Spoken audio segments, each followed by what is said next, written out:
Pour moi, c'était évident que un jour, j'allais vivre au Japon. La seule chose qui me rattachait en France, c'était mon copain, enfin mon ex du coup. En fait, on s'est connus pendant 10 ans à peu près, on est sortis ensemble pendant 5 ans. Ok. Et ce mec-là, en fait, il me trompait à droite à gauche pendant les 5 ans. Il était vraiment pas du tout sérieux avec moi. Moi, c'était le rapport qu'on a avec les professeurs.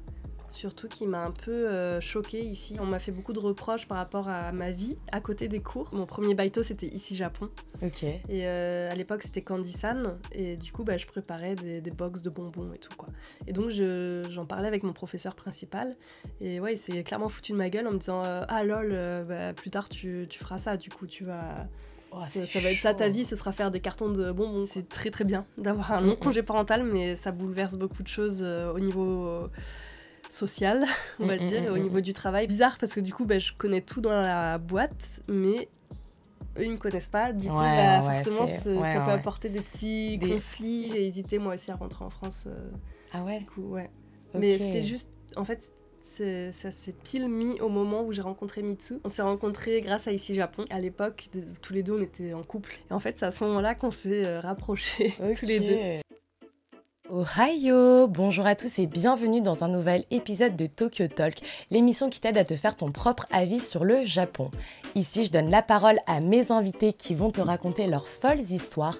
On jette par la fenêtre les tabous pour aborder des sujets autour de l'amour, du sexe, de l'amitié avec des Japonais, Japonaises, mais on sait aussi être très sérieux pour te parler de la réalité et du quotidien au Japon.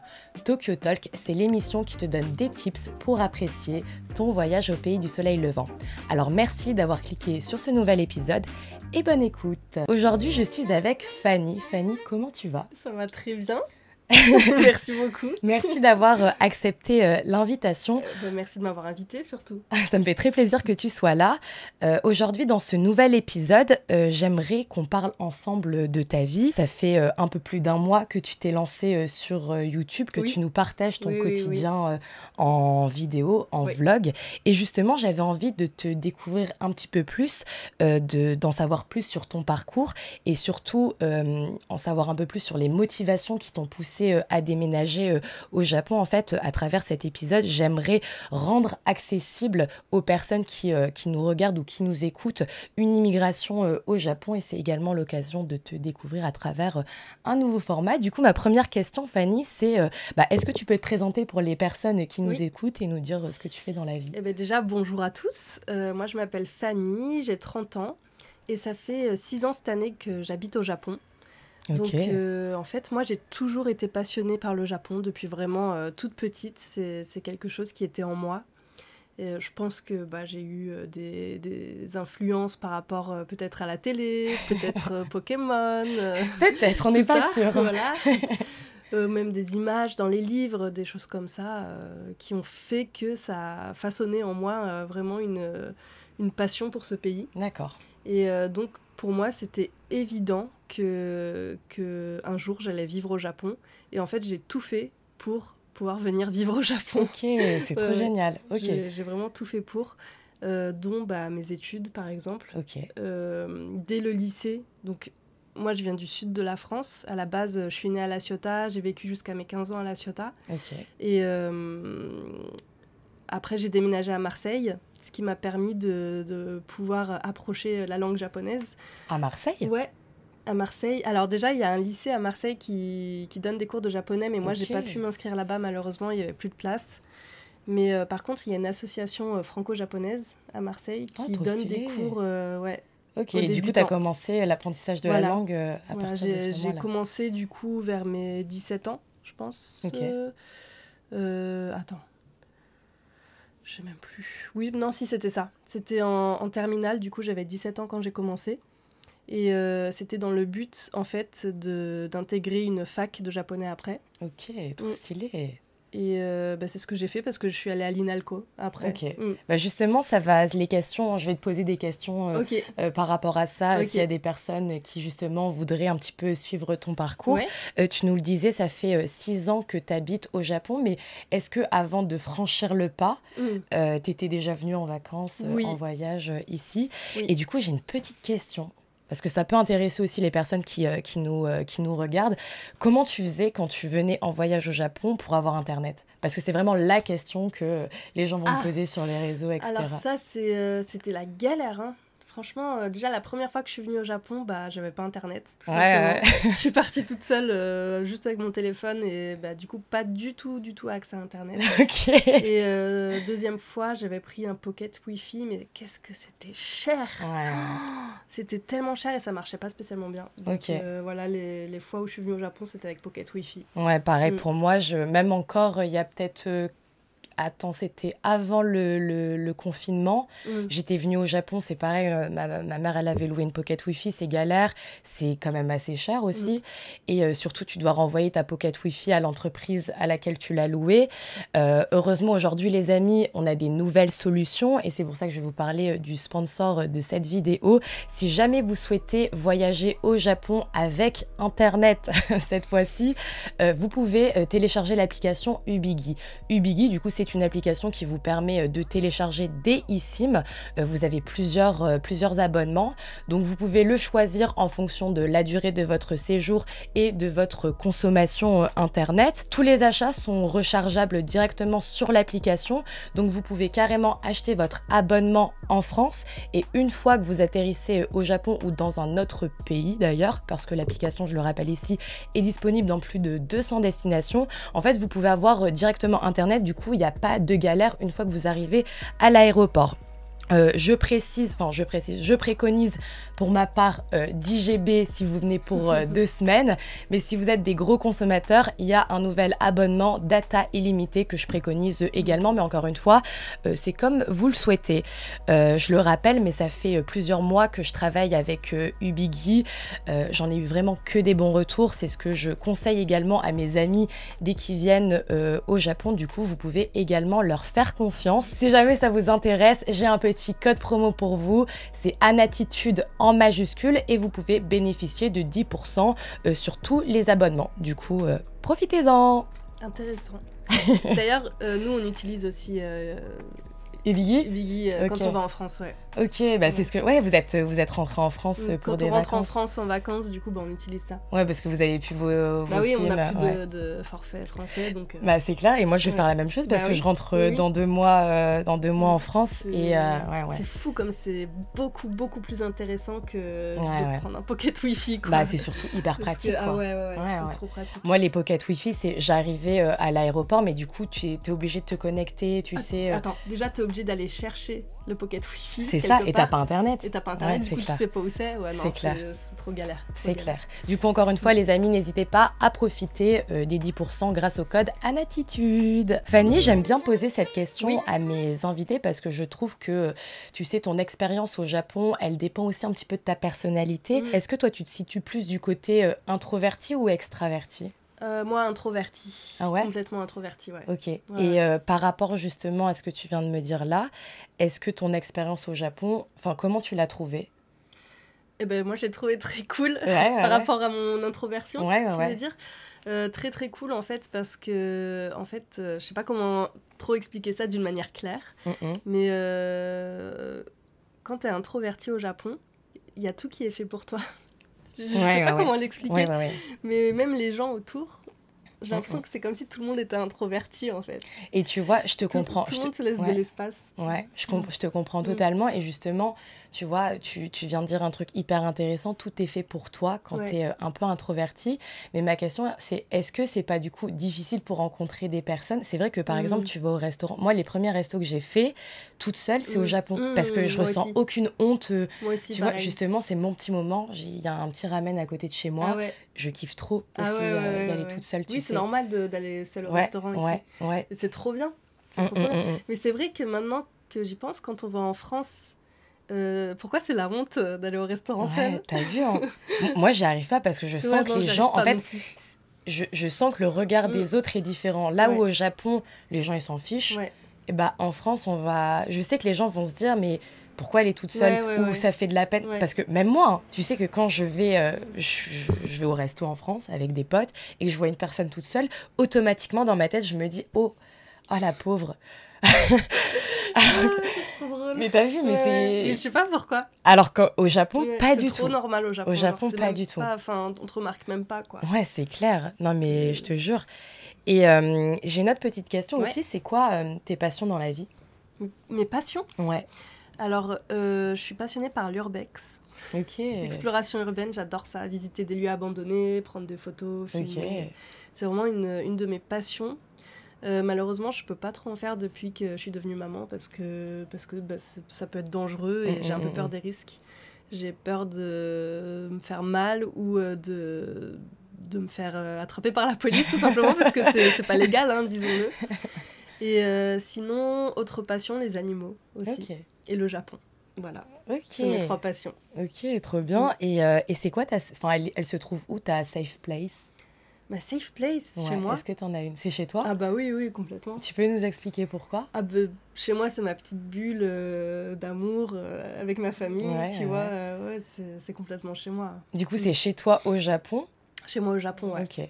Du coup, Fanny, j'aimerais, comme je le disais en début d'émission, j'aimerais qu'on retrace un petit peu toute ta vie jusqu'à celle que tu as décidé de mener au Japon. Encore une fois, j'aimerais vraiment, à travers cet épisode, montrer qu'il n'y a pas de profil type pour immigrer ici. Tu peux être une jeune femme et finalement te débrouiller, trouver un travail, te débrouiller même en japonais, etc. Et que ça ne soit pas forcément compliqué parce que c'est une peur à chaque fois chez les gens. Est-ce que même au niveau de la langue, ça va être compliqué? Est-ce que pour trouver un logement, c'est compliqué? Bon, évidemment, c'est pas toujours facile, mais c'est possible. J'ai une autre petite question, du coup, je voudrais savoir, t'as grandi dans quel style de foyer, toi? Moi, j'ai grandi du coup avec mon papa, ma maman et mes 2 grandes sœurs. Et par contre, ils ont divorcé quand j'avais 6-7 ans, je crois. Donc voilà, j'ai vécu dans une famille divorcée. Et ça se passait bien? Ouais, ça se passait bien. Franchement, j'ai pas eu de soucis particuliers. Je m'entendais bien avec mes 2 sœurs. Et est-ce que tout le monde partageait cette passion pour le Japon? Non, t'étais pas du tout. Ok, t'étais la seule. J'ai une grande sœur qui s'appelle Maeva, qui a partagé ma passion, mais je pense pas aussi fort dans le sens où elle est pas venue avec moi, quoi. Elle a quand même vécu 1 an et demi ici. Mais après, elle a préféré rentrer en France. En même temps que toi, du coup, ou pas? Ouais. Ah, c'est trop stylé. Ah, moi, c'est mon rêve. On a vécu ensemble et tout, c'était trop bien. Ah, c'est trop stylé. Moi, c'est mon rêve que ma petite sœur, elle vienne habiter ici. Ouais, de fou, je comprends. J'aimerais trop. Vivre avec ma sœur ici, c'était vraiment une expérience incroyable. C'était trop bien. Par contre, c'était super triste qu'elle s'en aille. Tu m'étonnes. À ce moment-là, quand elle est partie, j'ai hésité moi aussi à rentrer en France. Ah ouais? Du coup, mais c'était juste... En fait, ça s'est pile mis au moment où j'ai rencontré Mitsu. Et du coup, Mitsu, ça a été un peu mon point d'ancrage ici. Ton nouveau point de repère. Voilà, c'est ça, mon nouveau repère qui a fait que je suis restée au Japon finalement. Mais j'étais prête à repartir, Et du coup, t'avais quel âge quand vous avez emménagé toutes les deux ici? Alors, moi, j'ai d'abord emménagé avant elle. J'avais 24 ans et elle m'a rejoint 1 an après. Putain, c'est trop stylé. Franchement, ma petite sœur Nao, si tu regardes cette vidéo, vraiment, viens ici. Oui, il faut que tu rejoignes ta grande sœur. Vraiment, je te jure. Et du coup, à l'école, toi, ça se passait comment? T'étais une bonne élève? À l'école, j'étais moyenne.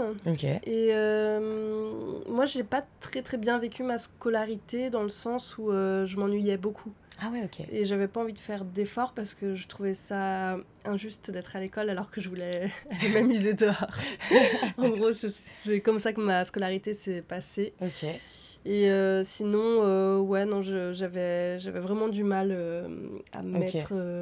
à faire mes devoirs et tout, j'avais vraiment pas envie, quoi. Mais après, j'ai toujours eu des assez bonnes notes pour pouvoir continuer. T'as jamais redoublé? Si. Ah ouais, t'as redoublé? J'ai redoublé 3 fois. Mais non! Si. T'as redoublé quelle classe? Alors, j'ai redoublé ma seconde, ma première année de licence et ma première année de master. Après, tu vois, licence... Bon, lycée, c'est peut-être un peu plus rare et encore, moi, je connais plein de personnes qui ont redoublé. Le lycée, et je trouve qu'après la fac, ça compte même pas, tu sais. Ouais, je suis d'accord. Tu changes, tu redoubles en fait, ou... Le lycée, le master, c'était particulier en plus parce que le lycée, en fait, c'était la transition entre La Ciotat et Marseille. Donc, je changeais de ville et tout. Et avec les profs, on s'était dit que c'était mieux que j'intègre la seconde. Comme ça, je me faisais des amis dès le départ. Au lieu... Parce que si j'étais rentrée en tu rattrapais une année en cours. tout le monde aurait déjà eu des groupes d'amis et moi j'aurais été un petit peu seule, donc c'était mieux de faire comme ça. Et bon, après la première année de licence à l'INALCO, elle est hardcore. Les gens qui l'ont faite sauront de quoi je parle. Là, en fait, quand tu fais ta première année à l'INALCO, tu te prends une baffe. Hein. Clairement, c'est tellement violent. Et est-ce que tu peux nous expliquer, du coup, pour les personnes qui nous écoutent, ce que c'est l'INALCO? L'INALCO, du coup, c'est Institut national des langues orientales à Paris. Et donc, c'est un endroit comme une fac où on peut apprendre toutes les langues de l'Orient, de l'autre côté, les langues orientales, voilà, et dont le japonais. C'est très très connu pour les cours de japonais et de culture japonaise, et c'est la meilleure école d'Europe, je crois, pour apprendre le japonais. Ouais. Ah, je savais pas ça, tu vois. Ouais, c'est vraiment un gros truc. Et ils sont très, très, très, très exigeants. Le niveau là-bas, il est vraiment très exigeant. Et du coup, pour rentrer en première année de licence, est-ce que tu as dû passer un concours? Est-ce que c'était sur dossier? C'était sur dossier. Okay. Il faut écrire une lettre de motivation. Puis, je crois que je ne sais plus exactement combien de demandes ils ont, mais ils prennent vraiment pas beaucoup de gens. Ok. Et de mémoire, je crois qu'on est 600 la première année. Je suis vraiment pas sûre des chiffres. Ouais. Mais pour vous donner un ordre d'idée, on est 600 et à la fin de l'année, on est 300. Donc, ça fait un gros tri. Ouais. Il y a beaucoup de gens comme dans ma situation qui redoublent et qui décident de pas redoubler puis d'abandonner parce que c'est trop dur, tu vois. Ok. Et tu dis que c'est hyper dur, mais c'est parce que vous avez énormément de devoirs, c'est parce qu'il y a énormément d'examens. Énormément de choses à apprendre, en fait. Okay. Et les examens sont très difficiles. Okay. Donc on a vraiment énormément de choses qu'on doit inscrire dans notre mémoire. Et surtout tous les jours, tu vois. Et surtout quand tu apprends une nouvelle langue, les kanji, etc., t'as tellement pas l'habitude parce que tu as grandi sans. Et c'est du bourrage de crâne. C'est 30 kanji par semaine à peu près. Ok. Et plus tous les cours qu'il y a à côté, hein, tous les cours de civilisation. Et ça demande vraiment beaucoup de travail. Ok. Et vous faites un focus sur la langue ou est-ce que vous parlez aussi... Non, c'est les deux. C'est les deux, l'histoire japonaise. Sur la langue et sur la civilisation japonaise, donc l'histoire, l'art, ça peut être plein de choses. Ok. Ouais. Et toi, directement, tu t'es dit, allez, j'aime le Japon, j'ai envie d'étudier le japonais dans le but de un jour... Oui, c'est ça. Je me suis dit, l'INALCO, ce sera la porte parfaite pour pouvoir venir au Japon après. Et ils n'ont pas des sortes de partenariats avec des écoles japonaises? Si. Ben, moi, c'est ce qui m'a permis après, justement, de pouvoir intégrer une fac japonaise. En master. C'est trop stylé. Et en master, du coup, pourquoi j'ai redoublé mon master? En fait, j'ai pas redoublé, c'est juste que j'ai fait mon M1 à l'INALCO. Et après, ils m'ont envoyé donc à la fac japonaise et du coup j'ai recommencé ton master, oui, depuis le début. Et du coup, en plus de la langue, tu nous le disais tout à l'heure, ça fait 6 ans que tu as déménagé au Japon. Honnêtement, c'est pas une décision qu'on prend à la légère, surtout quand tu connaissais personne ici, toi, quand tu es venue... Si, je connaissais quelques personnes. Ok, quelques personnes, ok. Et est-ce que tu te souviens du moment où tu as pris ta décision? À quel moment tu t'es dit, là, j'ai l'âge. Du coup, 24 ans, c'est là au moment où tu as déménagé. À quel moment tu t'es dit, vas-y, j'ai 24 ans, tu n'avais pas de travail, tu n'avais rien qui te rattachait. Enfin, quand je dis rien qui te rattachait en France, c'est-à-dire un travail ou... Je veux un copain. Tu voulais un copain? J'en avais un. Ah, t'en avais un? J'en avais un, oui. Ok, et du coup, ça n'a pas tenu? Non. Ok, à cause de la distance? Non, il y a eu plein de raisons. En fait, c'était... comment expliquer? C'est compliqué, hein. Ça faisait longtemps que vous étiez ensemble déjà ou pas? Pour répondre à ta première question, en fait, à l'INALCO, il y a des échanges universitaires qui sont organisés à partir de la 3e année de licence. Enfin, c'était comme ça, en tout cas, quand moi j'y étais. Et donc, c'est à ce moment-là où je me suis dit, je vais tenter ma chance pour pouvoir aller à la fac au Japon. Et du coup, je me suis dit, là, c'est le moment, quoi. Et j'ai été sélectionnée pour partir 2 ans en master. Donc, c'était vraiment le meilleur truc, la meilleure université et tout. J'étais refaite. Et la seule chose qui me rattachait en France, c'était mon copain, enfin mon ex, du coup. De l'époque, c'était pas vraiment... comment dire ? Je sais pas comment expliquer sans dire des mots trop blessants. Bon, franchement, fais-toi plaisir. Est-ce que cette personne va regarder cette vidéo? Peut-être, mais non. Bah, je sais pas. Vous êtes en bon terme ou pas, Pas du tout, non. Enfin, on se parle plus du tout, non. Ouais. Et vous étiez restés combien de temps ensemble? On est restés 5 ans. 5 ans ensemble, ouais. Ok. Ouais. Donc c'est un gars que tu avais rencontré au lycée un petit peu après, peut-être? On s'est rencontrés sur Facebook et j'avais 15 ans. Ok. Ouais, donc on était amis pendant... En fait, on s'est connus pendant 10 ans à peu près, on est sortis ensemble pendant 5 ans. Ok. Et ce mec-là, en fait, il me trompait à droite, à gauche pendant les 5 ans. Il était vraiment pas du tout sérieux avec moi, tu vois. Purée. Et donc, c'était pas plus mal que ça se finisse. Voilà, donc c'était pas vraiment quelque chose qui me rattachait. J'étais limite contente de partir au Japon. C'était un peu l'excuse pour pouvoir me séparer de lui. Ok, moi j'ai eu exactement la même chose. Voilà. Alors moi, c'était pas 5 ans. Avant de déménager au Japon, j'ai eu 1 an et demi de relation avec une personne, franchement, je le dis, exécrable, quoi. J'ai pris 23 kilos. Mais moi aussi, hein, j'ai grossi avec lui. Mais... ouais, parce qu'en fait, il mangeait pas de légumes. J'aurais mangé 0 légumes, 0 fruits. Et du coup, bah, forcément, j'avais le même régime alimentaire que lui. Et on bouffait des pizzas, Uber Eats et tout. Du coup, j'avais grossi de fou. Non, mais c'est clair. Et moi, je te dis, même au-delà de l'hygiène de vie qui était pas ouf, parce que effectivement, moi aussi, je mangeais pas de légumes. Tu sais, quand t'es dans une relation qui est hyper inconfortable, tu sais, en fait, moi, j'avais tout ce... Tu sais, quand tu dis, ah, cette personne est un poids, enfin, elle me rajoute un poids dans la vie, bah, en fait, ça prend vraiment forme dans la réalité. Et moi, j'ai gonflé comme un ballon, quoi. Horrible. Tu regardes des vidéos de moi il y a du coup 2 ans et demi. Tu me reconnais parce que j'ai la même voix, mais t'as vraiment du mal à me reconnaître. Avec 23 kilos, c'est un truc de fou. Et comme quoi les relations, ça peut vraiment influencer. Hein. Et moi, le fait d'être partie, parce que quand je suis partie au Japon, j'étais encore avec cette personne, et j'ai mis un pied ici, je crois en même pas 10 jours. Il me disait, je vais venir te rejoindre. Je disais, mais ça va pas la tête, mais non. Et donc, ça m'a aidé, le fait de partir, ça m'a vraiment aidé à arrêter la relation. Parce qu'avant, du coup, de partir au Japon, moi, j'étais pas heureuse, quoi. Ouais, bah pareil, j'étais pas heureuse du tout. Donc, ça m'a libérée. Pareil. Ouais. Et du coup, toi, qu'est-ce qui t'a motivé à franchir le pas? C'est à 24 ans, 10 ans Eh ben, comme je t'ai dit, c'était le fait que l'université organise des échanges. Après, c'était quelque chose qui était vraiment prévu dans ma tête depuis très longtemps. Hein. Donc là, c'était l'occasion de pouvoir faire ça, en fait. Et aussi, ce qui m'a donné envie encore plus de vivre au Japon, c'est la première fois que je suis venue, en fait, en voyage. Ok. Je suis venue quand j'avais 18 ans. Et je suis restée 2 semaines ici. Et en fait, je me suis dit, c'est exactement comme ça que j'imaginais le Japon. Et tu l'imaginais comment, du coup? C'est compliqué. Comment j'imaginais le Japon? Comme il est réellement, en fait. Hein. Tu vois, par exemple, les rues, tout ça, que tu vois dessinées dans les animés, c'est exactement pareil ici, clair, quoi. Ouais. Les appartements, moi c'est les appartements à chaque fois que je vais dans les animés, je suis là, j'adore. Surtout les rues avec les fils électriques et tout. Ok. Et justement, tu disais que t'imaginais en Japon.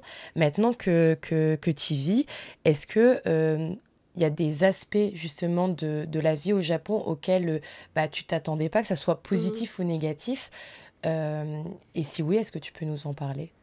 Parce que voilà, tu dis, mais là, on reste on va dire, plus dans la représentation, on va dire, l'architecture, les paysages, où effectivement, à travers ce que tu pouvais voir dans les animés, ça correspondait, et c'est vrai, et ça, c'est cool.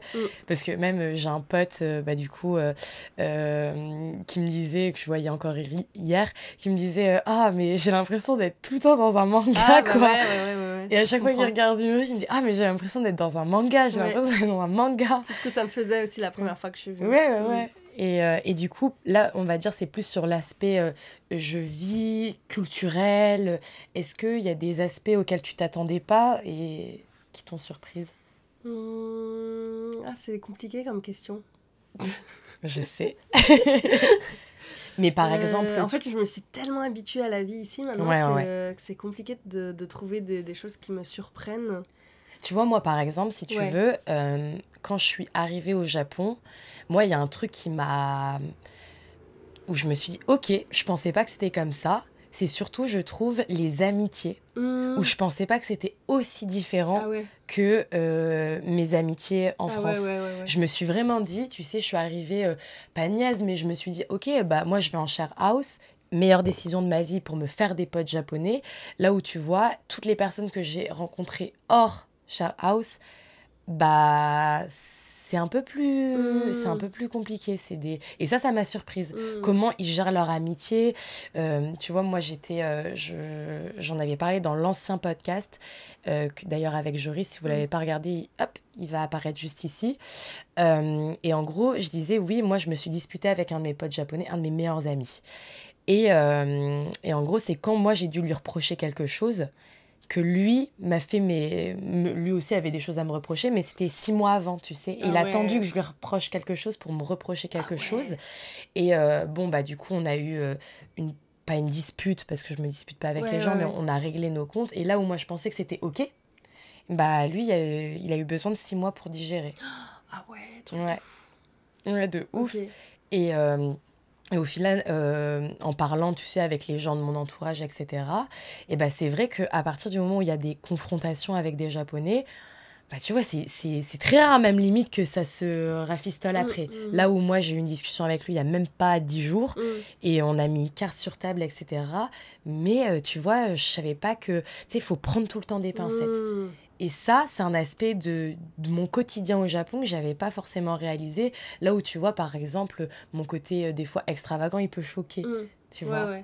Et bah ça, je ne m'y attendais pas. Est-ce qu'il y a des petites choses dans ce sens-là ? Oui, j'ai un truc qui me vient en tête, vu qu'on parlait de la fac et tout, j'ai des souvenirs un peu qui me reviennent. Moi, c'était le rapport qu'on a avec les professeurs, surtout qui m'a un peu choquée ici. Parce que quand j'étais à la fac au Japon, moi, je me comportais comme quand j'étais à la fac en France, c'est-à-dire que je suis une personne qui est très solitaire. Du coup, par exemple, quand j'avais des devoirs à faire, je les faisais chez moi. Quand j'avais des recherches à faire pour mon mémoire, je faisais tout chez moi, toute seule. Et j'ai toujours fait ça seule, en fait. Et en fait, ça m'a été beaucoup reproché, ça. Parce que les profs, ils me l'ont dit après, hein, genre quand j'étais plus étudiante, que j'étais trop absente, que normalement, je devais participer plus à la vie de la fac. Et genre, par exemple, faire mes devoirs ou mes recherches dans la salle commune avec les autres élèves. Dans la salle commune du département. Et qu'ils attendaient ça de moi et que je le faisais pas, en fait. Du coup, c'était pas cool, en fait. Ils disaient que j'étais un fantôme. Et voilà, j'étais un fantôme pour eux. Ouais. Et ça m'a un peu choquée parce que j'étais en mode, mais pourquoi en fait ? Enfin, si moi j'ai envie de travailler chez moi toute seule, j'ai le droit, tu vois. Et non, pour eux, j'étais censée c'est vrai que être à la fac tout le temps. Quoi. Tu parles d'implication et c'est vrai que même quand tu compares les écoles japonaises aux écoles françaises, là où en France, il y a quand même des BDE, mais c'est... Oui. Il y a des gens qui participent, mais c'est vrai qu'au Japon, c'est vrai, les clubs, c'est vraiment des institutions. Et c'est vrai, t'as raison. Et pareil, je m'étais pas inscrite à un club. Et du coup, j'étais bizarre de pas l'avoir fait, tu vois, un peu. Genre, je m'intégrais pas du tout dans la vie de la fac. Comme en France. Parce qu'en France, je sais pas, j'ai l'impression que la majorité des élèves, c'est ça, tu vois. Ah ouais, moi, j'ai fait du coup ma licence en université. Et... chacun sa vie. Hein. Bah oui, c'est ça. Vraiment chacun. Ton groupe de potes voilà, exactement. Tout, exactement, c'est vraiment... Moi, en tout cas, c'était comme ça. J'avais mon groupe de potes et puis voilà, c'est tout. Et aussi, on m'a fait beaucoup de reproches par rapport à ma vie à côté des cours. Donc, le fait que je sorte le soir, le fait que j'ai un baito aussi. Ils étaient en mode, mais Fanny, on te donne une bourse tous les mois et tout, t'es pas censée travailler à côté. C'était pas interdit d'avoir un... Non, c'était pas interdit, j'avais le droit.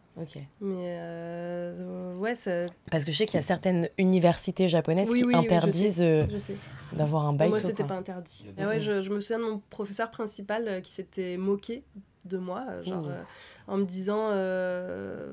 parce que en fait, mon premier baito, c'était ici Japon.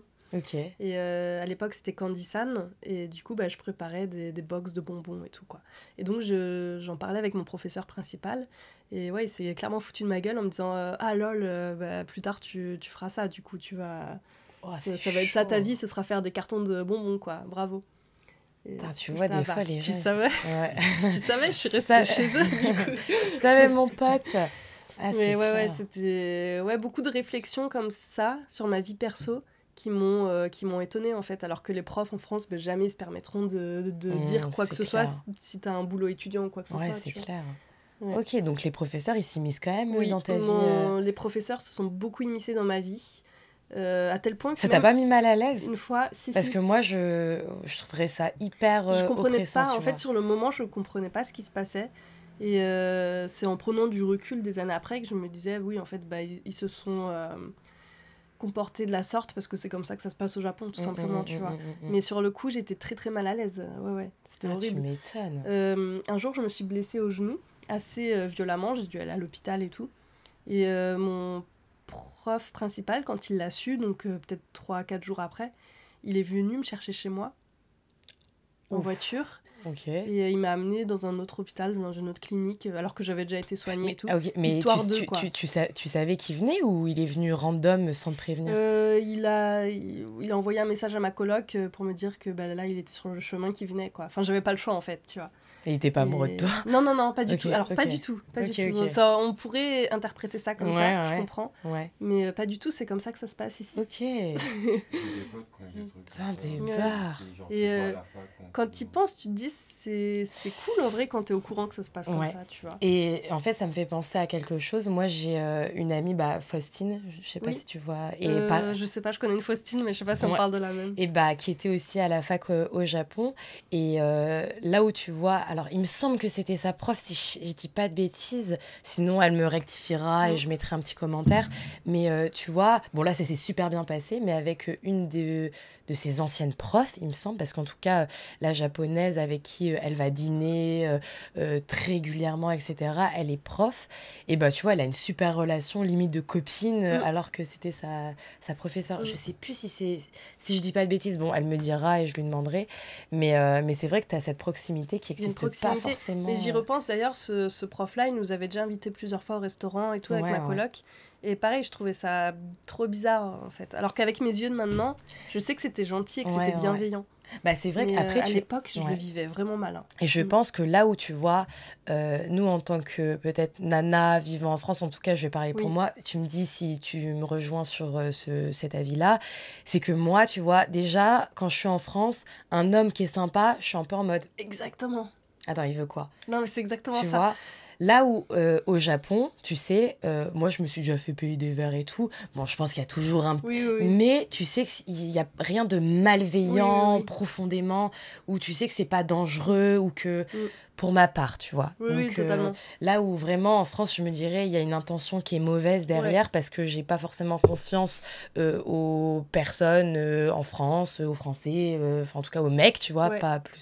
Voilà, pour la faire court. Là où au Japon, je trouve que je suis plus relax, tu vois, par rapport à ces sujets-là. Et c'est trop intéressant, du coup, que tu nous le partages aujourd'hui, parce que c'est vrai, bon, évidemment, il y a des fous partout, tu vois, mais mettre cette petite méfiance, des fois, Après, moi, quand j'étais en France, quand j'étais étudiante à Paris, j'ai vécu du harcèlement sexuel de la part d'un professeur. Ok.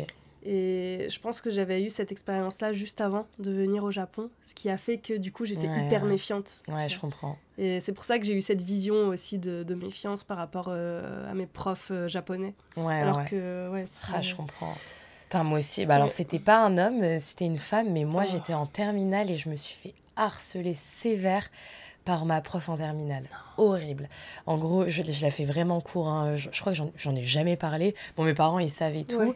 Mais une histoire qui allait super loin. J'étais avec un mec à l'époque. Et elle est tombée amoureuse de ce mec-là. Et en fait, à partir du moment où elle a su qu'on était ensemble, elle m'a fait vivre un enfer. En gros, tu sais, je chuchotais en classe, elle se mettait en colère, je me fais virer de cours. J'étais à côté du coup de mon copain parce que dans mon lycée, en fonction des profs, on pouvait choisir la place. Dès que je prenais trop de place, elle me mettait des claques derrière le dos, derrière la tête, pardon, en me disant « Ouais, t'as pas honte, tu prends trop de place et tout ». Je me rappelle ramener des croissants pour tout le monde. Elle en donnait à tout le monde, moi, elle m'en donnait pas. Et une fois, j'avais bu de l'eau. Ouais, je te jure, une fois, j'avais bu de l'eau. Suffisamment conséquent pour la foutre en pot, cette dame. Ah non, mais tu sais qu'elle me perdait mes DM, donc j'avais 0. Là où, ah oui, quand par exemple mon copain, mon ex de l'époque, il regardait ma copie, et ben genre moi je me tapais 0 pour tricherie. On allait voir la prof, genre mon ex, il disait mais c'est moi qui ai triché sur Anna. Elle disait non mais ça sert à rien de la défendre. Et en fait il y a eu une fois où j'ai un peu pété un câble, où ah ouais il y a eu 2 fois. Une fois je chuchote et en fait il y avait un brouhaha dans la classe et je lui dis mais moi je chuchote. Elle disait je préfère les gens qui assument de parler que les petites pestes dans ton genre qui piaillent. Ok. Et la fois où c'est parti en cacahuète, où elle m'a insultée de grosses salopes et tout. Ah non, mais je biperai les insultes. Mais en gros, je buvais de l'eau, c'est en dessous de ma table en cachette. Et je me suis fait engueuler et virer de cours parce que j'ai bu de l'eau. Et du soir, et moi j'ai dit en fait, et je sais plus ce que j'ai dit, mais tu sais, avec mon courage de l'époque, bon, c'est pas normal ce que vous faites. Et je me suis, enfin, elle me mettait dehors, mais j'ai claqué la porte, quoi. Et du soir, en fait, elle m'a appelé sur mon numéro privé, enfin de téléphone, et j'ai décroché. Et là, elle m'a insulté de tous les noms.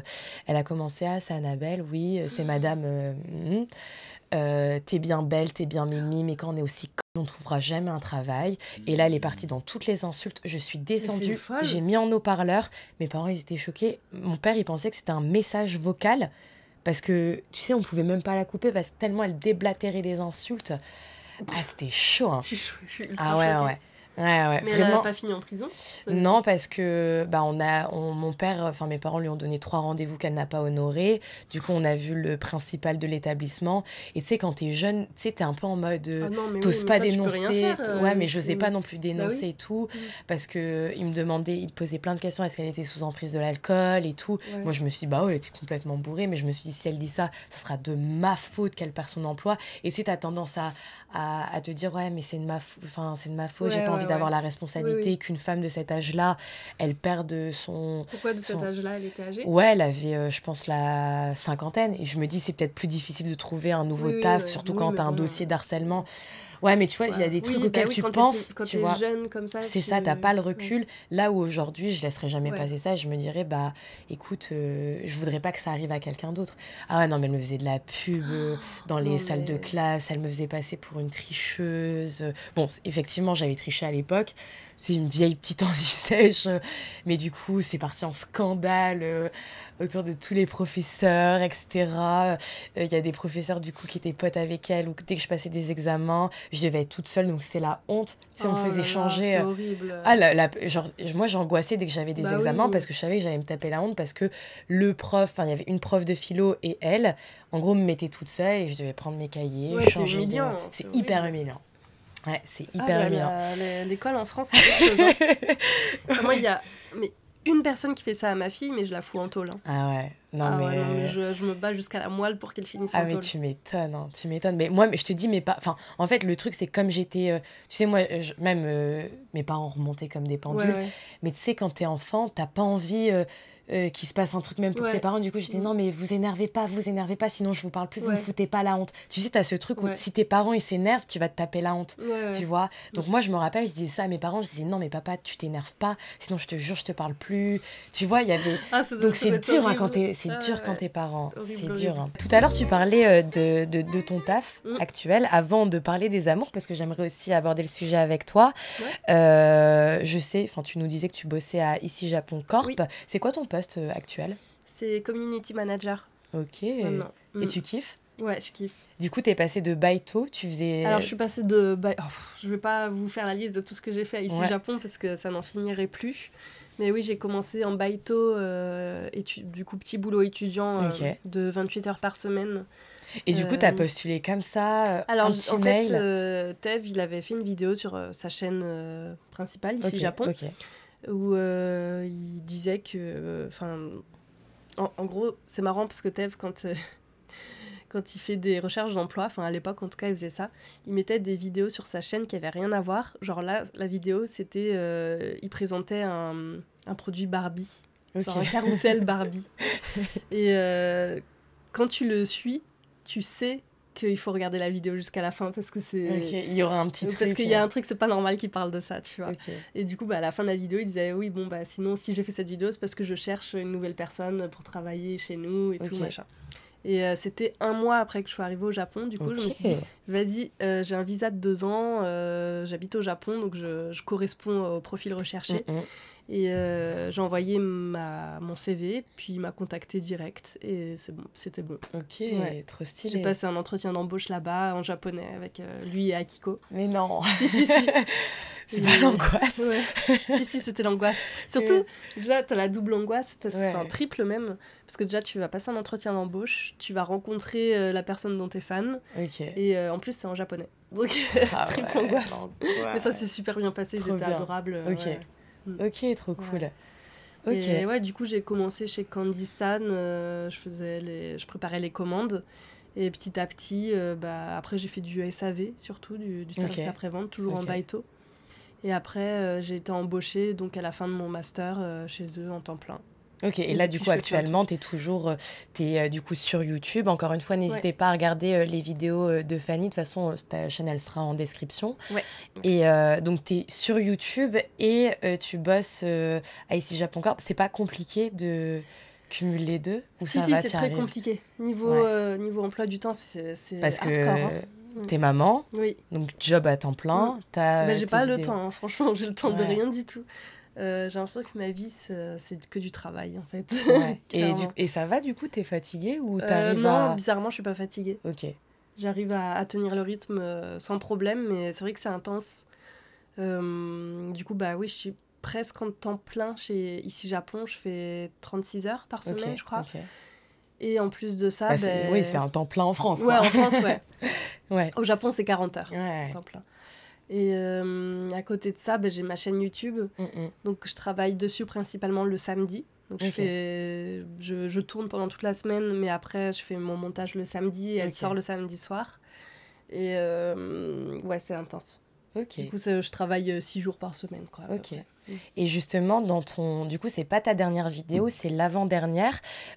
Tu parlais de ton congé maternité que tu avais pris. Il avait duré combien de temps ? Alors, le congé maternité plus le congé parental, du coup, au total, moi, il a duré 15 mois. 14 mois. Et en fait, au Japon, il y a un système qui est assez bien fait, c'est que tu as le congé maternité qui dure 4 mois. Donc, c'est 2 mois avant l'accouchement et 2 mois après. Ça, c'est cool. Et après, tu passes sur un congé parental où c'est cool parce qu'en fait, il y a 1 an déjà de congé parental où tu es payé les 6 premiers mois 70% de ton salaire. Et je sais plus, non, attends, c'est un peu plus. C'est entre 70 et 80%.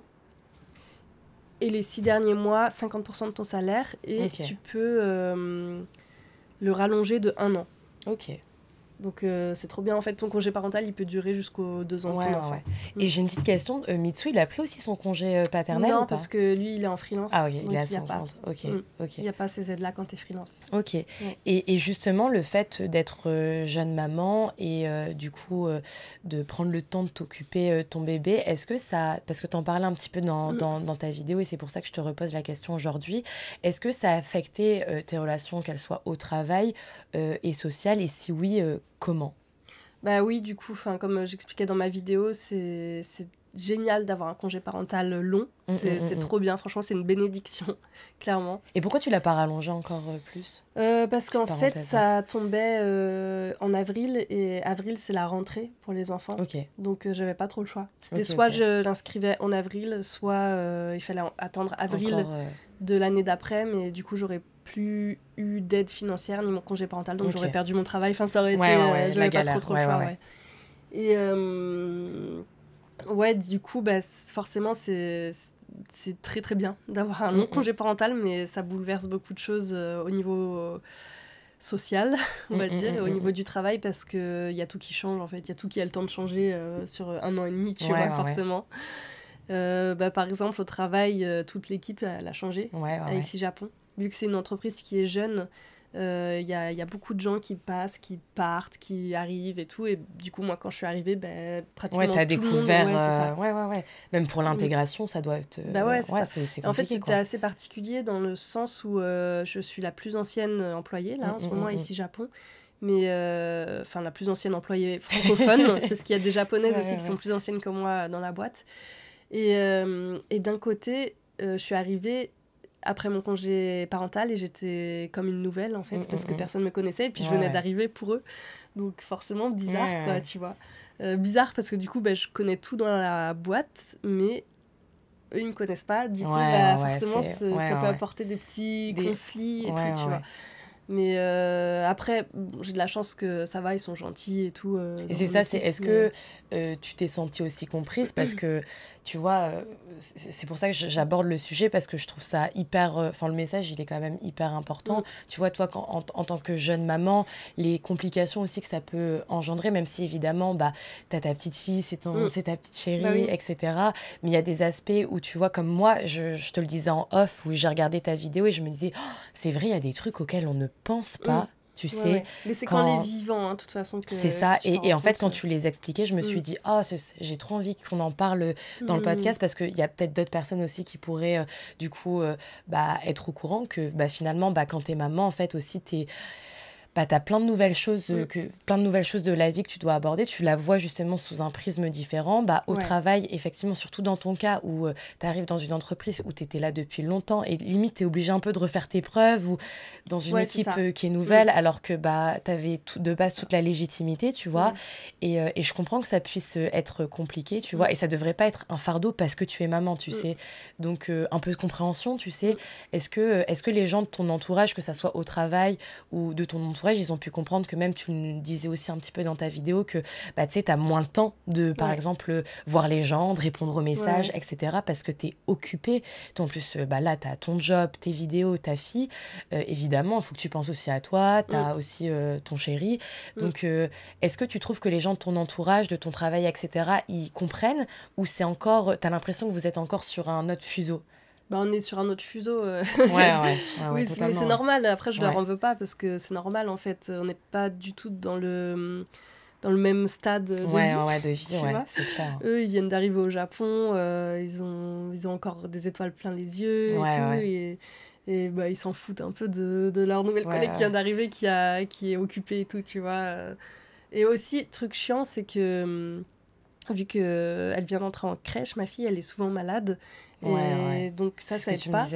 Ça aide pas du tout, dans le sens où je suis souvent absente du travail. Et ça aide pas non plus. Tu vois, quand t'as un collègue qui est jamais présent, mais justement, tu dis que ça aide pas, mais moi, genre, en t'écoutant, et je me dis, même si je suis pas maman, juste en tant que, tu vois, en tant que nana, tu vois, je me dis, mais c'est pas à toi encore de faire encore plus d'efforts, tu sais. Enfin, je veux dire, t'es maman, c'est un truc que... Enfin, c'est la nature, c'est la vie, tu sais. Et encore, en plus de ça, déjà, avec toutes les complications qu'il y a, etc., c'est encore à toi de faire des pas et des pas tout le temps, tu vois. Là où, c'est pour ça, je trouve ça intéressant d'en parler, c'est de se dire, si vous connaissez des gens dans cette situation, en fait, faites preuve de compréhension. Tu sais, c'est jamais... C'est important, mais après... déjà, j'ai de la chance que Tev, lui aussi, il ait des enfants, donc il comprend totalement là-dessus. Mais d'un autre côté... Ils me comprennent, hein, que ce soit Tev ou mes collègues. Mais c'est chiant quand t'es une entreprise, en fait, d'avoir un employé qui doit s'absenter tout le temps, qui peut pas être là quand il y a des sorties, etc. Donc c'est chiant, c'est un dilemme. Et toi, du coup, tu le ressens comment? T'empathies, ou tu dis, ok, évidemment, tu dois avoir le bon côté des choses parce que t'as ta fille et... Mais est-ce que t'empathies quand même Ouais, j'empathie de fou. Moi, je culpabilise de tous les côtés, en fait, parce que je culpabilise de pas aller au travail, d'être souvent absente, de pas pouvoir partager des moments avec eux et du coup de tisser des liens. Je me dis, en fait, je suis obligée d'être un petit peu à part. Et d'un autre côté, je culpabilise vis-à-vis de ma fille, parce que je dois la laisser pour aller au travail et tout. Donc, je me sens vraiment tirée entre les deux. Et c'est assez difficile. Mais je me dis que c'est que temporaire. C'est comme ça parce que pour l'instant, elle est petite, mais quand elle sera un petit peu plus grande et tout, ça ira mieux. Mais t'as raison. Je pense qu'il y a beaucoup de jeunes mamans qui passent, ou qui sont passées, ou qui passeront par ce stade-là. Et justement, il faut essayer de... Même si je pense que c'est hyper dur, et j'essaye d'imaginer, tu vois, même si je ne suis pas à ta place, et j'ai envie de te dire, mais non, mais ne culpabilise pas, c'est pas grave, tu sais... Mais ouais, c'est un message qui est vachement important. Ouais, c'est important. Ouais. Et du coup, toujours par rapport à ça, là aujourd'hui, tu te sens comment? Tu disais que tu étais tiraillée, mais est-ce que tu arrives des fois à relativiser ou ça te rajoute quand même une pression? Au début, c'était vraiment très, très, très difficile. Je me demandais s'il fallait mieux pas que j'arrête mon travail, tout simplement, parce que c'était trop difficile. Mais après, d'un autre côté, j'ai pas le choix parce que mon visa, il dépend de mon travail. De ton travail, ouais. Donc, dans tous les cas, il faudrait que j'ai un travail, tu vois. Je peux pas ne pas travailler. Les histoires de visa. Je te posais la question la dernière fois qu'on avait bu un café avec les filles. Je te disais, mais pourquoi tu te mets pas 100% non, sur YouTube? Allez, let's go. Non, je peux pas. Purée. Et puis, ça me plaît de travailler pour Ici Japon quand même. Ouais. Et du coup, au début, c'était vraiment compliqué. Et là, petit à petit, ça commence à aller mieux. Même si je suis toujours absente. ça change pas, tu vois. Ouais. Ok. Et tu disais, en quoi, moi j'ai une petite question, du coup, élever un enfant, je te pose cette question parce que moi je me suis toujours dit, surtout depuis que j'habite au Japon, il est hors de question que j'élève un enfant en France. Ah ouais, pareil. Et on en parle avec mes copines, où voilà, on est, 27 ans, on a un âge où, moi, pour le moment, je me dis, j'ai pas envie d'avoir d'enfant tout de suite, mais il y a 2 ans, je me posais même pas la question, tu sais. Et là, du coup, j'y réfléchis, j'y pense un petit peu, et je me dis, mais je me vois pas du tout élever mon gosse en France, j'aurais tellement peur.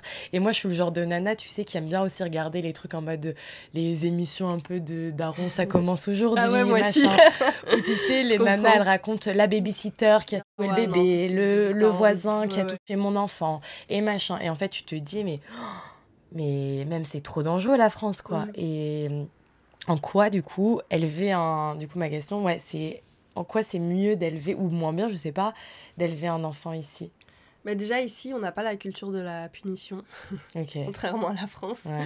En France, ton enfant, il fait une bêtise, tu vas l'engueuler, tu vas le mettre au coin, alors qu'au Japon, ça n'existe pas, on fait pas ça, en fait. C'est vrai. C'est bizarre de faire ça, les gens, faites pas ça. Faites pas ça, vraiment. Ouais. Et déjà, rien que pour ça, je reste au Japon et je veux que ma fille soit élevée au Japon, quoi. Et sinon, comme tu disais, ça fait peur à la France parce que t'es pas serein, en fait. Quand t'es avec ton enfant dans la rue, dans l'espace public, t'es pas serein. Et je sens que je vais me ramener plein de haters là, mais je te rejoins totalement. Je te rejoins totalement. Tu vois, mais moi, en fait, à chaque fois, à chaque fois que je parle d'une manière négative de la France, je m'en prends plein la gueule. Moi, c'est les deux. Dès que je critique le Japon et dès que je critique la France. Voilà. Dès que je critique le Japon, parce que après, c'est notre avis, hein. C'est notre avis à nous. Et je précise aussi, les amis, que notre avis dépend aussi de notre expérience, qu'il n'y a aucun jugement de valeur derrière ce qui est dit, et c'est juste une question de ressenti. Chacun est libre de se ressentir bien dans l'endroit du monde qu'il a choisi, quoi. Et si moi j'estime que je me sens plus safe au Japon, parce que aussi il y a un truc que je vois souvent quand j'avais fait une vidéo où je disais je me sens hyper safe au Japon. Vraiment, bon, là, c'est petite parenthèse, j'avais dit, je peux twerker en soirée sans qu'il y ait plein de rapaces. Bon, je me suis fait insulter parce que je twerk. Ça, forcément, oui. Et on me disait, oui, non, mais tous les chickens, tous les pervers, etc. au Japon. Ça existe, évidemment, mais là où, tu vois, moi, en France, je suis un peu en mode, je me sens en danger. Ok, j'ai déjà eu des expériences avec des gars qui me suivent, etc. Ou jamais jusqu'à chez moi, mais dans le train. En fait, il y avait un gars qui était tout le temps postiché et il savait quand est-ce que je sortais des cours. Et en fait, à chaque fois, il prenait la même rame que moi. Il se mettait en face de moi. Et en fait, il me regardait, il me faisait des cœurs comme ça tout le temps. Et en fait, il se mettait... Et moi, je faisais semblant comme ça. Non, c'est trop bizarre. Et en fait, il mettait ses doigts comme ça pour que je voie les cœurs. Non, mais hyper intrusif, quoi. Et, c'est affreux. Ouais. C'est affreux. Et oui, effectivement, j'ai déjà vu des trucs où, pareil, un autre gars, tu sais, où on était dans le train et il mettait sa main comme ça, de ce côté-là, pour toucher ma cuisse. Oh non, tu sais, j'ai eu ces 2 cas de trucs pervers, mais quitte à choisir, moi j'ai le nez cassé. Parce qu'on m'a cassé le nez, parce que j'ai pas voulu donner un snap. Tu vois, entre un gars qui me fait ça dans le train et quelqu'un qui me donne une patate parce que j'ai pas voulu, ou je me suis déjà fait cramer les cheveux, je rentrais de soirée, il y a des gars qui ont voulu me faire rentrer dans leur voiture. Tu vois, il m'est arrivé des dingueries en France. Tu vois, on fait une soirée mousse dans le sud de la France, il y a un gars qui prend ma copine et qui lui met la main dans la culotte. Enfin, tu vois, entre les tchikans, un mec qui met juste sa main et qui fait... Et quand tu le regardes, il tourne sa tête et juste tu te lèves et tu lui lances un regard noir. Bah, en fait, en France, le problème, c'est que c'est tout le temps. Ça arrive tout le temps, tu vois. Alors qu'au Japon, ça arrive aussi. Mais c'est plus rare, quoi. C'est ça, c'est clair. Arrive moins, beaucoup moins. C'est clair. Donc, ouais, effectivement, encore une fois... Ici, on se sent en sécurité tout le temps. C'est qu'il n'y a pas de... à travers ce qu'on dit, il n'y a pas de haine, etc. C'est juste, encore une fois, une question de ressenti. Ouais. Et sur ça, moi, je te rejoins carrément. Et je pense qu'on pense de la même manière. Tu vois, moi, j'ai pas de... Une fois, j'avais eu ma petite sœur au téléphone. Elle me disait... Ma sœur, elle faisait beaucoup de crises d'angoisse. Et en gros, elle a peur des psychopathes. Elle a peur qu'on la kidnappe. Ouais. Tu sais, par exemple, elle va prendre sa voiture. Elle est obligée d'appeler son copain. Il faut qu'elle regarde dans le coffre s'il n'y a pas quelqu'un qui est caché. Et je lui disais, tu sais, No, c'est peut-être parce que tu vis en France. Bah oui. Tu vois, moi, j'étais très parano aussi quand j'étais en France. J'avais trop peur. Enfin, je sais pas si toi aussi, mais moi, j'avais l'appréhension de mettre les pieds dehors, en fait. Ouais. Bah, le soir, surtout. Il va falloir que je sorte, là. Ouais.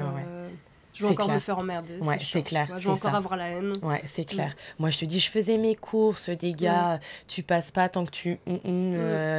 tu vois, enfin bref, en fait, t'es jamais tranquille, tu vois, tu n'es jamais tranquille. Et du coup, c'est ce que je disais à ma sœur, je disais peut-être parce que tu as une charge mentale en tant que femme en France, là où la charge mentale, elle sera peut-être différente au Japon, tu vois, peut-être au travail, quand tu bosses dans une entreprise, etc. Parce que oui, il y aura sûrement des commentaires en me disant « Ouais, mais le Japon, c'est une société très patriarcale, etc. » Oui, c'est vrai. Mais en tout cas, au niveau sécurité, etc., je pense que c'est dans le top. Oui, clairement. Dans le top mondial. En tout cas, on le ressent en vivant ici. Hein. C'est clair. Et pour revenir sur le sujet des enfants, du coup, quand t'es dans l'espace public en France avec ton enfant, tu ressens beaucoup de méfiance des gens autour. Okay. Genre, les gens, ils aiment pas les enfants, quoi. Okay. Généralement, c'est vrai, Et je trouve ça choquant parce que ça les embête pas de le dire. Okay. Genre, t'as ton bébé qui pleure, bah ça va les faire chier, bah ils vont te le dire, tu vois, sans souci. Oh purée, c'est un truc de dingue. Bah oui, c'est un truc de dingue. Alors qu'au Japon, mais jamais de la vie, quelqu'un va te faire la remarque que ton bébé pleure ou qu'il fait chier ou quoi que ce soit. Jamais. Je te jure, moi, des fois, je vois des mamans, elles sont un peu en mode pleure. Et je suis en mode non, mais genre, faut pas qu'elle stresse, c'est normal, tu vois. Quand ma fille, elle pleure dans la rue, dans le train, les gens, ils viennent me voir pour demander si ça va. Ils viennent, ils essayent de la faire rire, tu vois. Et bah, pas plus tard qu'hier, j'étais au Donki et il y avait un petit... pour vous dire à quel point les Japonais, je les trouve tellement bienveillants aussi avec les gosses. Donki, il y avait du coup quelqu'un qui bossait et qui lui a donné un cadeau. En mode, je pense que c'est des trucs spéciaux, spécifiquement pour les gosses. Le nombre de cadeaux que notre fille elle a reçu aussi de la part d'étrangers, hein, c'est trop bien. Ouais, c'est trop stylé. Ouais, en France, il y a vraiment une grosse méfiance envers les enfants et ça, moi, j'aime pas. Même dans le milieu de la scolarité, t'as beaucoup de méfiance. Si un enfant, il est désagréable, c'est parce que, bah, forcément, il a envie de te faire chier, tu vois. Alors que, bah non, c'est pas ça, quoi. Si t'as un enfant qui pleure, c'est qu'il a un souci, c'est pas qu'il a envie de te faire chier toi personnellement. En France, on pense très comme ça et j'aime pas du tout ça. Ouais, c'est vrai que la mentalité, elle est vachement... Donc, rien que pour ça, je suis contente d'élever ma fille dans un pays étranger. Ok. Et tu sais si tu as envie de l'inscrire dans une... Bon, là, c'est une petite question comme ça, mais dans une école française, japonaise, internationale? Je pense qu'on va rester dans une école classique ici, ouais. Ok. On a envie qu'elle soit bien intégrée dans la société. Ouais, tu m'étonnes. Du coup, Fanny, j'avais également envie de parler d'amour dans cet épisode. T'es avec Mitsout, vous avez une fille, vous êtes mariés. Oui. Est-ce que tu peux nous raconter, du coup, parce que tu l'as mentionné très vite fait tout à l'heure, mais comment vous êtes rencontrés? Alors, parce que ça, je sais pas comment... je pense que c'est à travers le taf. Ouais, c'est ça. On s'est rencontrés grâce à Ici Japon. En fait, Mitsu, il travaillait de temps en temps avec Louis et Thèves. Et du coup, ça arrivait souvent qu'il passe dans les locaux de Ici Japon. Et du coup, moi, j'y étais tout le temps, donc je le voyais de temps en temps. Et si tu veux, à l'époque, tous les deux, on était en couple. Avec, lui avec une japonaise, moi avec un russo-japonais. Et du coup, on s'était dit, tous les deux dans notre tête, que c'était mort. d'office parce que bah, moi je me disais de toute façon il est attiré que par les japonaises et lui il se disait de toute façon il est attiré que par les japonais donc il y a même pas moyen quoi. Et en fait on a commencé à parler petit à petit. Et un jour il y a Massa de ici Japon Corp, je sais pas si tu vois, je vois, qui organisait une soirée sur la plage à Chiba. Et donc il m'a invitée et je me suis dit vas-y pourquoi pas inviter Mitsu aussi. Et donc on a fait la soirée tous ensemble et en fait c'est à ce moment-là qu'on s'est rapprochés tous les deux, beaucoup rapprochés. Et c'est comme ça que ça a commencé. Et ça a directement accroché du coup ça a directement accroché. Genre on a commencé à discuter ensemble et on a discuté de plein de choses en fait. Et on s'est rendu compte qu'on était sur la même longueur d'onde sur tout. Non mais ça se voit, mais que ça soit même Sora qui disait mais tu regardes les deux, il y a un truc bah oui il y a un truc entre ces deux âmes sœurs, t'as l'impression que c'est en même temps les mêmes mais en même temps qu'ils se complètent vachement tu sais et c'est ce qu'il me disait Sora. C'est trop mignon. De ouf. Non oui vraiment tous les deux on s'est bien trouvés. Et du coup qui a fait le premier pas du coup sur cette soirée Je m'en rappelle pas trop. Je me rappelle pas trop, mais je pense que c'était tous les deux, en fait. Tous les deux, on a bien senti qu'on s'attirait l'un l'autre. Et du coup, avant que vous mettiez officiellement ensemble, ça a pris combien de temps ? C'était direct en mode, vous vous êtes dit, ok, genre tu l'as vu, t'as flashé, ou lui aussi a flashé, ou vous vous êtes dit, ok, je ressens un truc, mais bon là c'est compliqué, on va prendre son temps, on est juste potes. Non, c'était direct. C'était direct. Après cette soirée à la plage, en tout cas. On est resté direct très proches et je crois que la soirée c'était le 5 juin et on s'est mis en couple officiellement le 21, un truc comme ça, tu vois. Donc moi au début j'étais pas sûre, je me suis dit peut-être parce que je le connaissais pas. Et du coup t'as quitté ton mec et tout ? Non, j'étais plus en couple à ce moment-là. Plus en couple à ce moment-là. Non, et lui non plus. On était célibataires à ce moment-là tous les deux. T'as les étoiles qui s'alignent, quoi. Ouais. Heureusement, ça aurait été bizarre sinon. Mais après, aucun jugement derrière. Non, tu sais quand c'est de l'amour, que tu as un coup de foudre ou tu flashes, tu sais, pour quelqu'un. Bon, bah, évidemment, t'as le premier truc, bon, même s'il y a eu bisous plus, on ne sait pas. Tu sais, juste, tu quittes la personne après. Il y a juste le...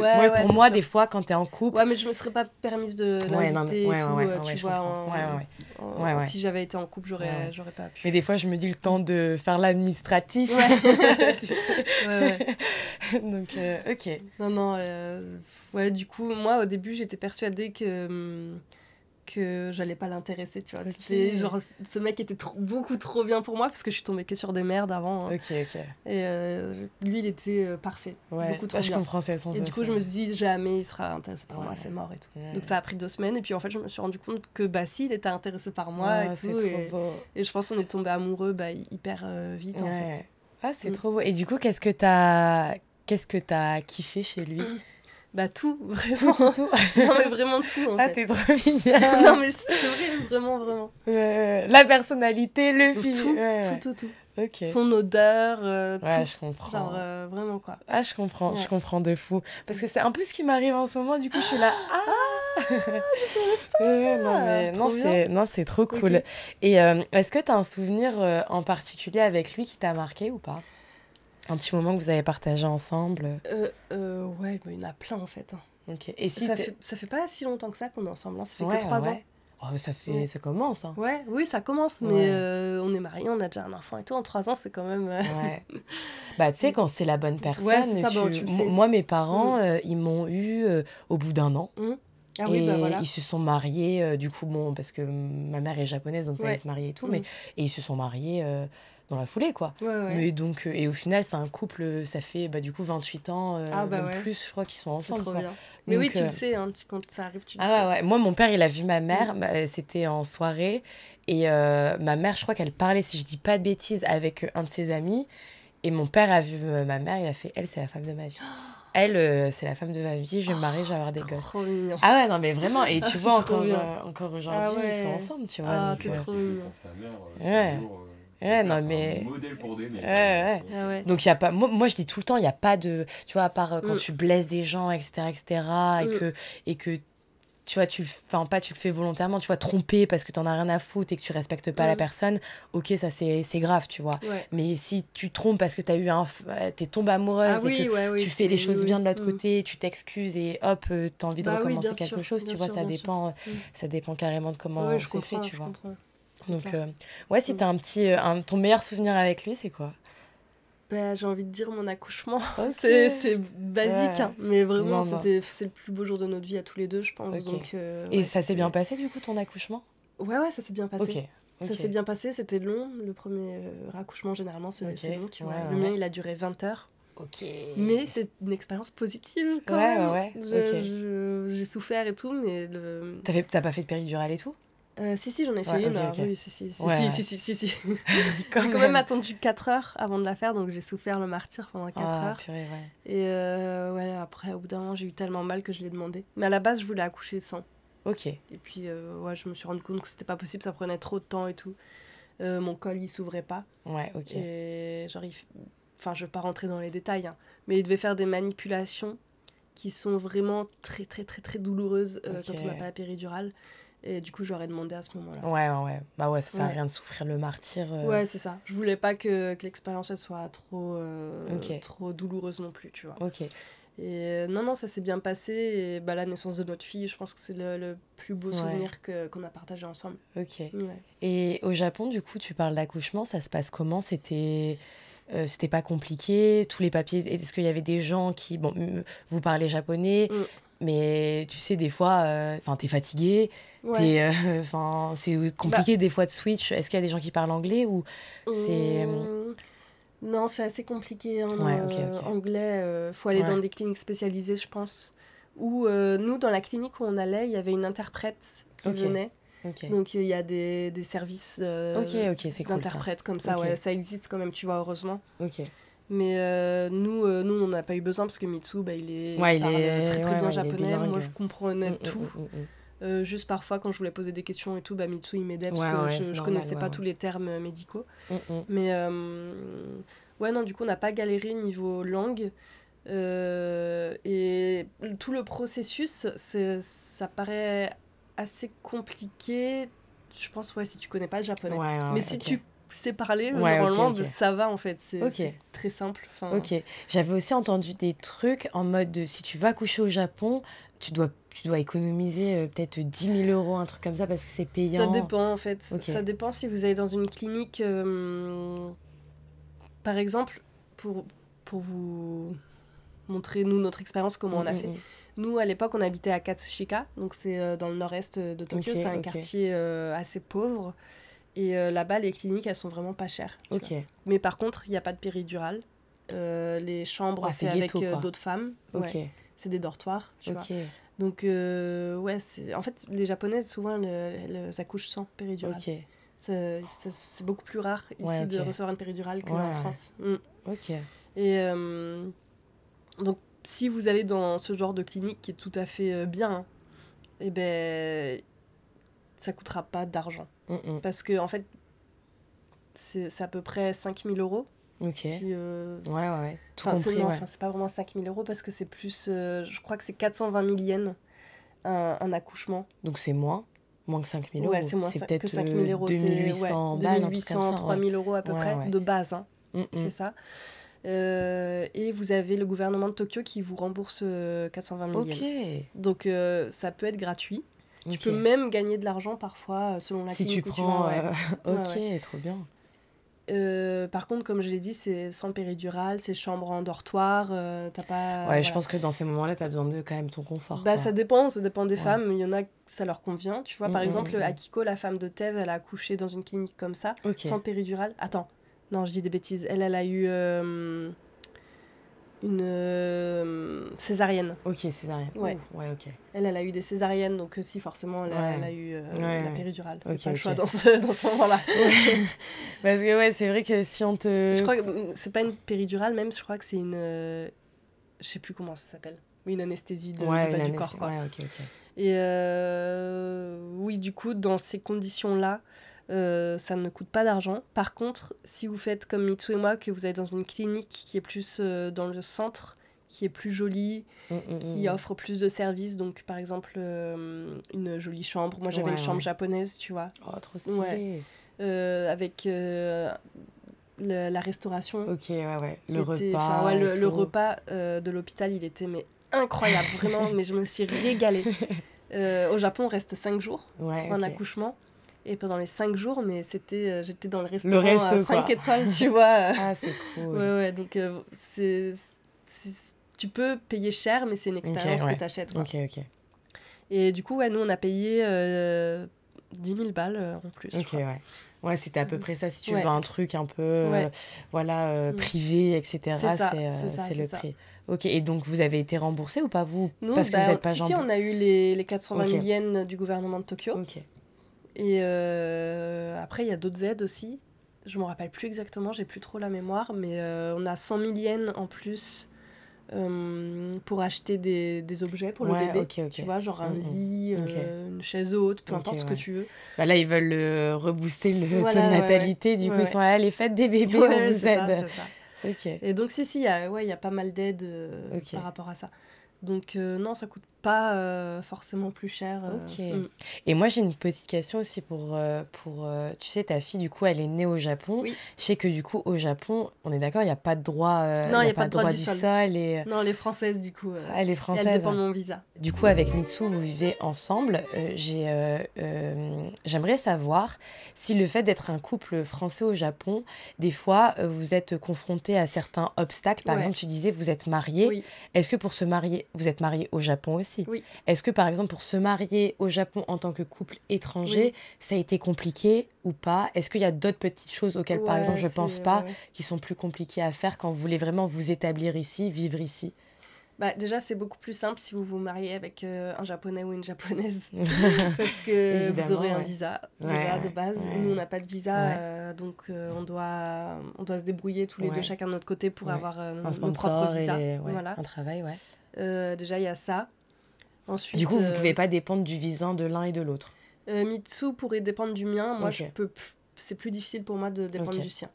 Parce qu'il a un visa artiste ou ça. freelance. C'est ça, Et sinon, par exemple, trouver un logement, c'est plus difficile quand tu es 2 étrangers qu'un couple franco-japonais, tu vois. Plein de petits trucs comme ça, en fait, qui sont assez difficiles. Il y avait quoi d'autre aussi? Tu disais... Moi, je te disais, tu sais, par rapport à votre mariage. Le mariage. Est-ce que quand t'es étranger, tu veux te marier... Parce que quand tu te maries en tant que couple étranger, tu dois le faire 2 fois. Du coup, tu dois faire les procédures 2 fois. Une fois à l'ambassade, et c'est galère. Il faut donner plein de papiers, il faut prendre rendez-vous et tout, machin. Et une fois à la mairie au Japon. Mais à la mairie, franchement, ça s'est fait en 5 minutes. Du coup, c'est vraiment plus le côté, tu me dirais, administratif, des fois, qui est chiant, plus que la vie quotidienne. Mais du coup, c'était le côté administratif français qui était chiant. Ah, ok. Puisque au Japon, je t'ai dit, on a juste... ça a pris 2 secondes. Ça a pris 2 secondes. On est allé à la mairie, pas besoin de prendre rendez-vous ni quoi que ce soit. On dit juste qu'on veut remplir un contrat de mariage, et puis voilà, quoi. Ok, et du coup, vous êtes mariés à Kyoto, si je dis... Ouais, ok. Ça s'est passé comment, du coup? C'était trop bien. C'était trop bien. Est-ce que vous êtes passé par quelqu'un qui a tout organisé ou vous êtes... Ok. Oui, c'est trop cool. C'était Parce que j'ai vu, t'étais en kimono et tout. C'est une agence, en fait, qui s'occupe d'organiser justement ce genre de mariage pour les couples français, tu vois. Donc, mariage traditionnel. Spécifiquement pour les Français ou c'est... Ou pour d'autres étrangers, tu vois, mais pour les étrangers, Je crois qu'ils le font pour les Japonais aussi, mais je sais pas du tout s'ils ont des clients japonais ou pas. Et du coup, je sais plus comment elle s'appelle, par contre. Si tu retrouves, tu me diras. C'est Fragrance. Fragrance mariage. Ok, trop stylé. Et écoute, Fanny, je te remercie. Merci beaucoup. Est-ce que tu as des projets futurs, que ça soit sur YouTube ou ta vie perso, que tu aimerais partager avec les personnes qui nous écoutent? YouTube, déjà, j'essaie de développer ça un maximum. Ça marche là, je viens de commencer, ça marche trop bien. Ça marche du fait de Dieu, c'est trop génial. Franchement, Ouais, encore une fois, n'hésitez vraiment pas à aller regarder ses vlogs. C'est vraiment ce que je consomme, tu vois. Genre, et tu sais que tes vlogs, ils m'ont donné envie de regarder d'autres vlogs, mais du coup, je regarde pas mal de nanas, enfin deux, mais j'ai oublié leur nom parce que ça fait pas longtemps que je les suis, en Australie. Ah, trop bien. Je regarde deux nanas en Australie, pardon, une meuf aussi à New York, parce que je me suis dit, là où de base je ne regardais jamais les vlogs, je me suis dit, putain, c'est chill et tout, allez, vas-y, je vais regarder notre vlog du coup. Ah, trop cool. Donc, trop bien. Ok, du coup sur YouTube. Ouais, sur YouTube, là je viens à peine de commencer, donc je suis vraiment débutante pour l'instant, mais je vais essayer de développer ça au maximum, quoi, si je peux. Et tu veux continuer sur du vlog? Ouais, je veux continuer. Comme je t'ai dit, je viens de commencer, donc c'est un peu compliqué d'avoir d'autres projets pour l'instant. Et sinon, autre projet, avec Mitsu, on aimerait bien acheter une maison, mais vu qu'on est français, c'est galère. Voilà. On n'a pas vraiment le droit de faire d'emprunt à la banque parce qu'on a des visas de 1 an seulement. Et du coup, c'est 1 an. Tous les ans, on doit le renouveler. Et du coup, forcément, aucune banque ne veut prêter de l'argent à des étrangers qui ont un visa de 1 an, quoi.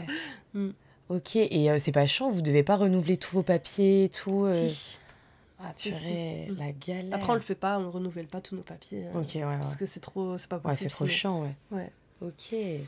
Et j'avais une question aussi, du coup, par rapport à, tu sais, les achats de maisons, etc. Ouais. Est-ce que c'est un mythe ou pas? J'avais entendu, quand t'es étranger, si tu veux acheter une maison, tu dois tout payer en cash. Enfin, en cash d'un coup. Non, tu dois pas, mais tu peux. Ok. Tu peux le faire. Si t'as les moyens de le faire, tu peux le faire. Ok. Mais il faut avoir le cash, quoi, après. Ouais, c'est clair. Allez, hop, maison, d'un coup. C'est compliqué. Mais après, c'est compliqué d'acheter une maison. Il y a beaucoup de paperasse et tout. C'est pas non plus juste tu sors le cash et puis voilà. Hein. Ok. Et il y a un quartier que t'aimes bien? Le quartier où on vit actuellement. Ok. Bon, trop cool. Ouais, voilà. Encore merci, Fanny. Merci pour cet échange. Franchement, c'était hyper intéressant. Merci pour tes points de vue, tes différents points de vue, que ce soit en tant que jeune maman, en tant que nana qui a décidé de vivre au Japon, même nana qui développe ses propres projets. Je te souhaite le meilleur, c'était trop cool.